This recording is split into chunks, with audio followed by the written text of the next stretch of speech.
Hey everybody, Rock with another video in Core Set, full set review. So today we're going to go through creatures.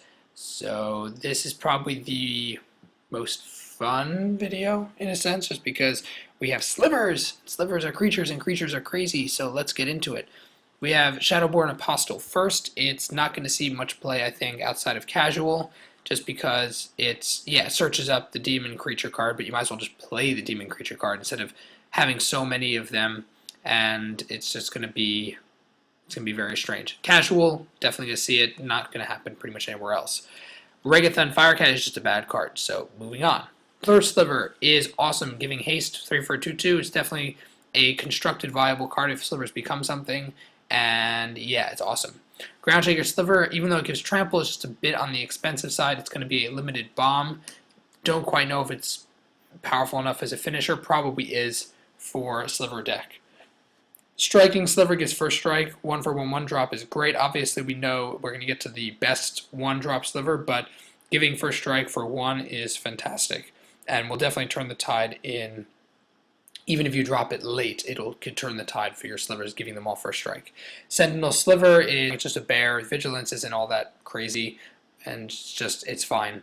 Minotaur Abomination is just not a fan. Trained Condor, I like in that it's a bit costly. I wish it was 2, but it will probably be very, very solid. It is constructed viable. I just don't think it's going to happen, though. But in limited, it's definitely a solid pick and will be great if you can pull one of your big guys into flying. That would be great.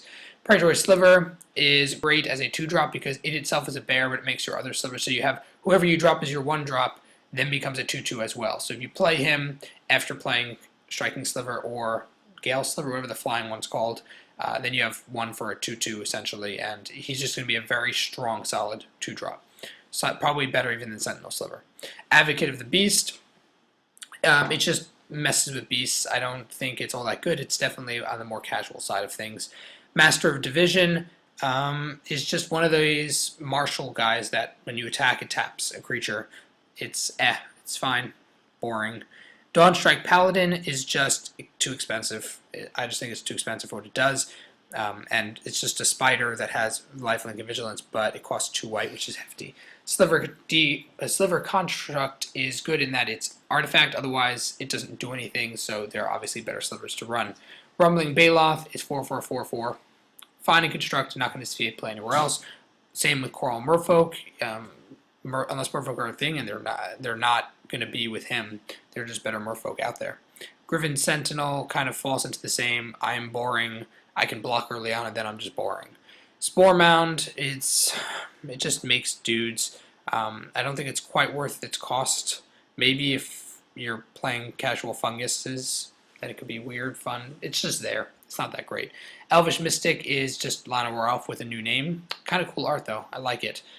And it'll definitely be one of the mana dorks that, going forward, we'll see lots of play. Brindle Boar has been around in the past. I don't think it's that good. It's just a bit boring. Gains you some life. The fact that it gains you 4 life, though, remember, connects to that enchantment that whenever you gain 4 life a turn, you get a 4/4 angel. So, of course, if you have him around, you can mess around with that, but otherwise it's boring. Deadly Recluse is great as a 2-drop because it just makes your opponents, it acts as a form of deterrence and removal.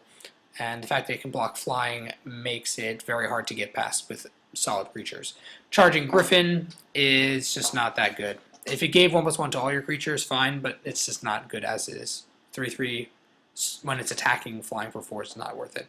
Ruelala, why they couldn't put Baskin Ruelala, who, if you guys can recall, is like freaking awesome, and they put this Ruelala, which is boring, it's beyond me. It just looks like a random shot of a lizard.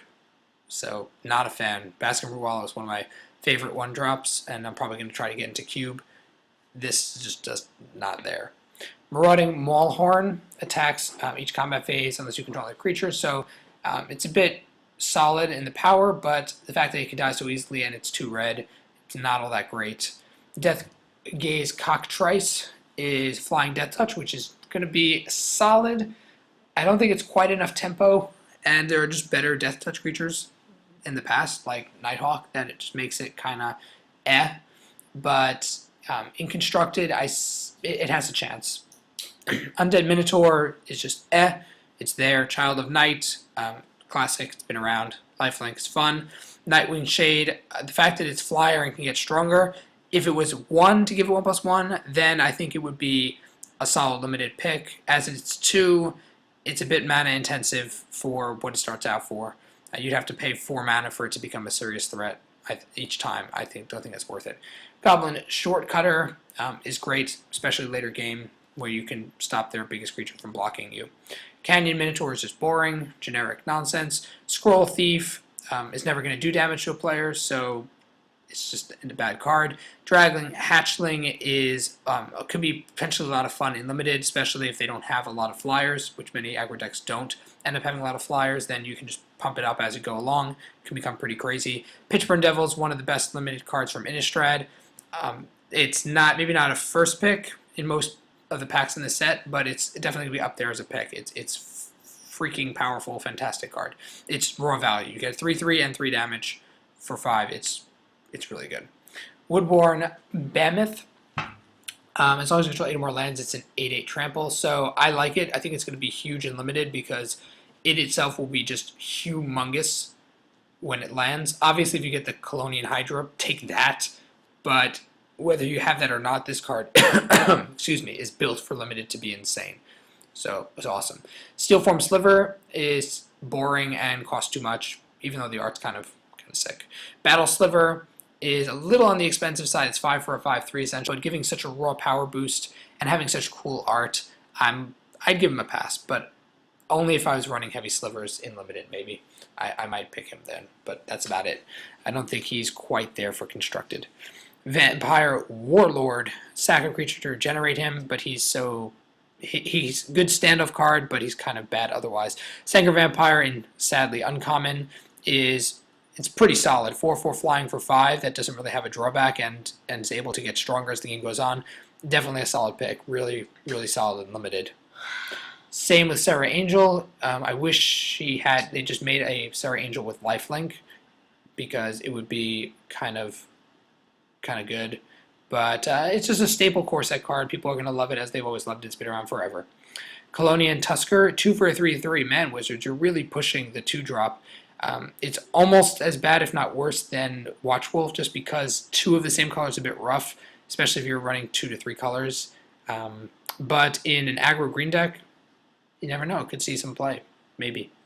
Young Pyromancer is freaking insane. I don't really want to talk about him too much because we talked about him before, but there are lots of instant and sorcery spells all over the place, and with Snapcaster still in standard, making tons of dudes all the time, he's definitely going to be crazy awesome. Probably see play in some form of red deck wins, or not even red deck wins. In Is It builds, I'm not even sure where he'll quite see play, but he's definitely going to see lots of play somewhere. He's awesome. Phantom Warrior, good for limited, not much else. Air Servant is kind of boring. It's nice that you can tap down flyers, but it's a little expensive for what it does. Archaeomancer is returning to be he's really solid for EDH, guys. Don't pass him up for EDH. He's one of the best returns back to your hand outside of Eternal Witness, and he'll probably see some play. I'm not sure if he'll see play in Standard, but he'll definitely see some play in Limited. Corpse Hauler is fine. It's a bit on the expensive side, though, so I wouldn't pick it. Messenger Drake is too expensive. Flat out, Seacrest Drake also just not good enough.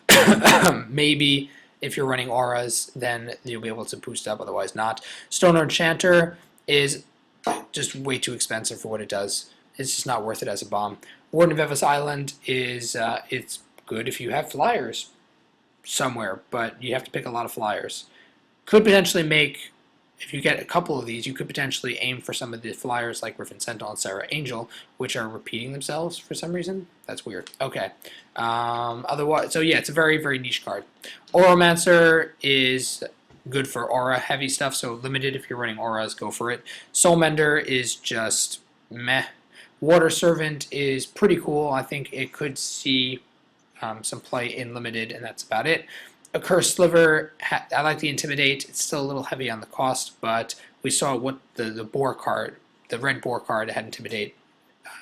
similar cost could see some limited play, so I think that'll see some limited play. Flesh Purple Giant, yeah, it's a bit too expensive. Giant Spider is generic, we know about that. Angelic Wall, Defender Flying, that's what it is. Banisher Priest we talked about, I think it's fantastic. Definitely could see some, definitely could see limited play, probably see even a little constructed play or more. Capuchin Knight is, I think, too expensive for what it does, even though giving itself boost up when it's first strike is cool, but not good enough. Festering Newt is that combo card. It's going to be for casual players, and that's about it. Blightcaster is not that good. Maybe in limited if you're running lots of enchantments, and that's about it. It's not going to see crazy play. Glade Cover Scout is just the one drop we need for banned text proof. That's going to be annoying. Briarpack Alpha is crazy and limited. Voracious Worm, we've kind of talked about these already. Voracious Worm could be good if you have a proper life gain deck, but it just doesn't have any abilities. That's annoying. Tenacious Dead is just bad. Dragon Egg is funky. Don't quite know if it's good enough, though. Maybe in limited. Cyclops Tyrant is a little on the expensive side. The Intimidate, maybe if you're running auras, maybe that'll be a bomb drop. Academy Raider is not quite good enough for Cube. If he was a little cheaper, I think he could see some play in Cube and maybe limited, and that's it. Blood Baron is just not good enough, I don't think. It could be an end-all, in-all win game, but that's about it. Annoying Zombie, just not good enough. Wall of Frost is pretty solid for limited, and that's about it. And maybe not even in limited. Nephalite, Seakite the Flash is a huge deal. That's what makes it a solid pick. And if you have that other card that makes flying cheaper, you play that, then you play this next turn when they try to do something, or something to that, whatever. It's pretty good. The Flash makes it worth it, I think. Siege Mastodon is just boring. Generic. Suntail Hawk kind of the same way. Okay, these are all tedious, boring. Generic. Merfolk Spy is Island Walk, but I think it's a bit annoying. I mean, it's just not good. Just not good. Wall of Swords, I like that it's flying and it has some power, so it can do some damage to the flyers. Not many flyers will get by it in limited. That's about it. Garden of Ages, again, limited bomb. That's where we're going to see it. Witchstalker, huge. I'm sure once the, I forget the name of the wolf card, from the Flash Wolf, once that leaves, this could potentially see some play. It may even have a chance in Hexproof, but I think Geist is just better, so yeah. Basswood Hydra is sadly, I mean, it distributes its counters, so that's cool, but it's not that good. Come on, we have Colonian Hydra. Garruk's Horde, limited bomb, that's about it. Megantic Silver will be the bomb / craziness in a Sliver constructed set, and of course it'll be huge and limited. Scavenging Ooze is going to be non-stop awesome everywhere, and it's continuing to be. Thorncaster Sliver is a bit on the expensive side. I don't think it's quite good enough to be there, but it's kind of going to fill the spots of, what's that darn red card called that everyone hates? One that's kind of similar ability. If you're running Slivers, it will probably fill that slot. Ogre Battle Driver is fine. We talked about it already. Goblin Diplomats is not very good. It can mess around with your opponent. Chandra's Phoenix is crazy awesome. We'll probably see constructed play. Shivan Dragon will be huge and limited, and that's about it. Mind Sparker, I wish it had haste, and that would make it better. Nightmare is a casual and limited card, and very, very cool new art. Thank you, Wizard. Zathrid's Necromancer. Again, maybe limited. Bog Brewwitch is, again, the combo piece of those other cards. Siphon Sliver is not good enough. Maybe in constructed, probably not, though. Liliana's Reaver is Lifebane Zombie is really powerful. It's freaking awesome. There's a billion green-white cards that it can mess with. It's going to be crazy. Tiebinder Sliver is going right to Legacy. Jace's Mindseeker is a limited bomb, and that's it. Elite Arcanus is a lot of fun, but too expensive. Gale Rider Sliver is probably the best sliver in the set and will be automatic shoe into constructed. Clone is Clone. Colossal Whale is way too expensive, and maybe it'll be good in limited.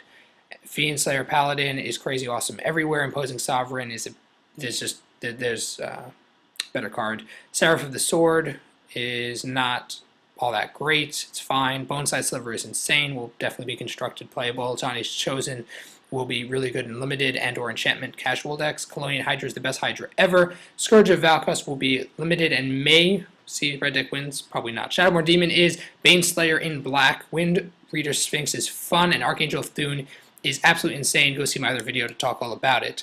Let me know your thoughts about the gazillion creatures we just covered. And as always, Roxabox90 signing out. I'll see you guys next time.